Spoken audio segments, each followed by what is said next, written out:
They say detachment is the only way to enlightenment.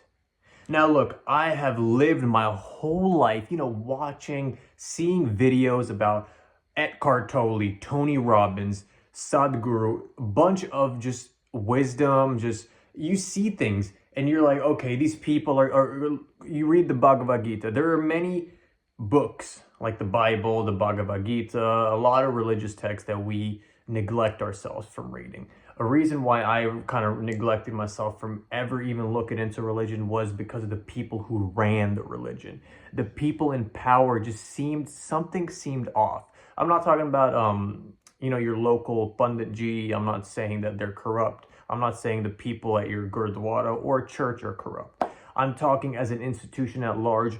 People I have noticed who are in power tend to, and this is not everyone, but it's just something I've noticed, especially when watch the news a little bit and see what's going on in our governments, in the world government, in the whole damn global cabal that's been created, all of these entities working with each other for profit.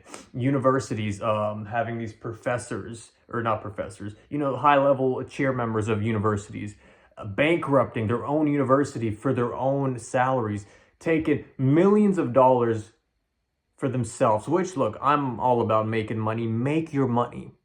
But don't be a hypocrite.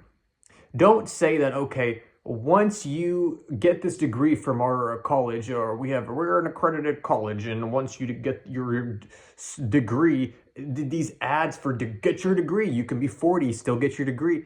Look, man, all of the, I've seen these jobs, okay, $50, $60, $70,000, maybe you get lucky and you get $100,000 a year job.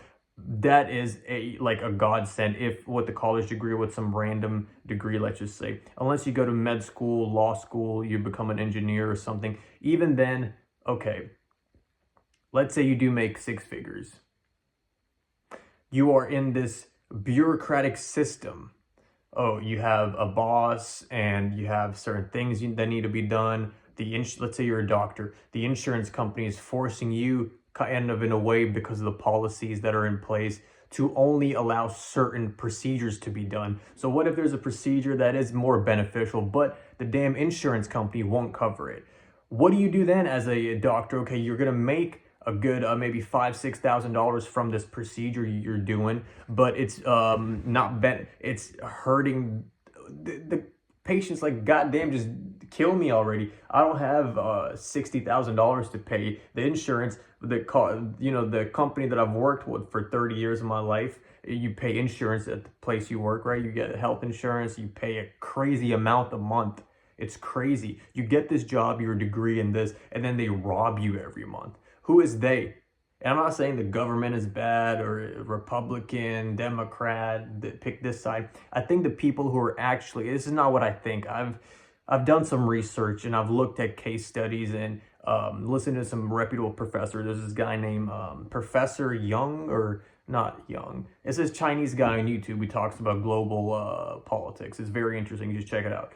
Professor, it's predictive history. Very interesting. If you find that stuff interesting, I'll make some breakdown videos, kind of simplifying what he's talking about in more short form, kind of content you can understand. Because you got to actually sit there and pay attention to what's being said. And a lot of the stuff gets boring because it's just like, it might not be as interesting as, the latest gossip about Camila Aguelo on the Logan Paul podcast, and the provocative ways they sit on the podcast and how to promote you. Look, that's probably more interesting than watching predictive history, but maybe not. Okay, so from those videos, I have come to learn that the people who are actually going to control, you're a doctor, you're a lawyer, you're a business person, let's say, different for business people, because